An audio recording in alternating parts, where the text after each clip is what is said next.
Hello बच्चों, let's read this question. So this question, the moment of inertia of a uniform ring of mass capital M and radius small r about a tangent perpendicular to its own plane will be. Alright, आपको क्या बताना है? Moment of inertia बताना है यहाँ पर calculate करके. तो चलिए बच्चों इस क्वेश्चन को स्टार्ट करते हैं.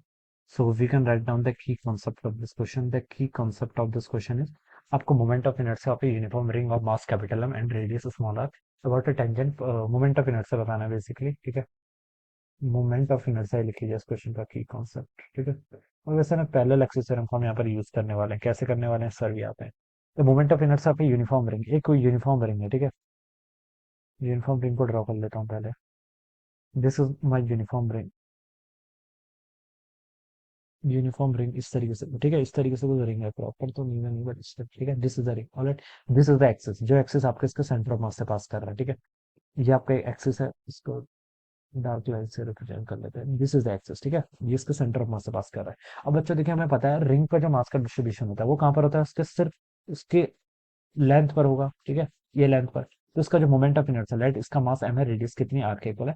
तो मुझे पता है कि अबाउट सेंटर ऑफ मास अगर मैं इसका मोमेंट ऑफ इनर्शिया लिखूं तो ये कितना हो जाएगा आपका एम आर स्क्वायर के इक्वल हो जाएगा. ठीक है, amount of, this is the moment of inertia. ठीक है, मास का देखिए डिस्ट्रीब्यूशन आपका आर डिस्टेंस पर है, इक्वल डिस्टेंस पर है. ठीक है, तो बेसिक डेफिनेशन भी अगर मोमेंट ऑफ इनर्शिया की यूज करेंगे जो बोलती है कि डीएम बाय आर स्क्वायर के इक्वल. मोमेंट ऑफ इनर्शिया किसके इक्वल होता है, डीएम टाइम आर स्क्वायर के इक्वल. अब ये सारा मास डीएम जो है, डीएम डीएम डीएम करके यहाँ पर छोटे छोटे एलिमेंट ले ले, सारा मास ही तो आपके आर के डिस्टेंस पर है ना, तो आर तो कांस्टेंट ही है, तो वहां से आपका एम आर स्क्वायर आ जाएगा. ठीक है, so this will be the moment of inertia of the uniform ring about an axis which is passing through the center and perpendicular to the plane of the ring. Alright, हमसे बोला गया कि and moment of inertia of a uniform ring mass m and radius are about a tangent perpendicular to its own plane. एक ऐसा tangent जो इसके plane के perpendicular. ठीक है, tangent भी होना चाहिए. ठीक है, और plane के perpendicular भी होना चाहिए, यानी कि ये वाला एक्सिस होगा, this must be the axis. ठीक है, प्लेन के परपेंडिकुलर. अगर प्लेन के पैरेलल होता तब तो हम ऐसे ले लेते कुछ. ठीक है, बट इसको अभी हमें यहाँ पर से डिस्क्वालीफाई करना है. इसके अबाउट बताना है, पर इसके प्लेन के परपेंडिकुलर भी है. ठीक है, अब इसके रेडियस कितनी बच्चों, आर के इक्वल है, तो आर डिस्टेंस हो जाएगी.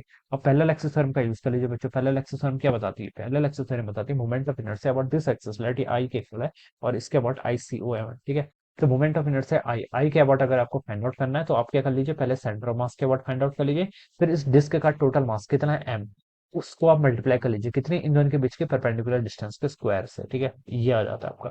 तो बस इसको कैलकुलेट कर लीजिए, आई अबाउट सी एम आपने कैलकुलेट किया, एम आर स्क्वायर प्लस आपका कितना हो जाएगा यहाँ से एम आर स्क्वायर, तो इन दोनों को ऐड करेंगे तो आपका टू एम आर स्क्वायर के इक्वल हो जाएगा. कितना, टू एम आर स्क्वायर के इक्वल. तो this must be the answer of this question. ठीक है, टू एम आर स्क्वायर.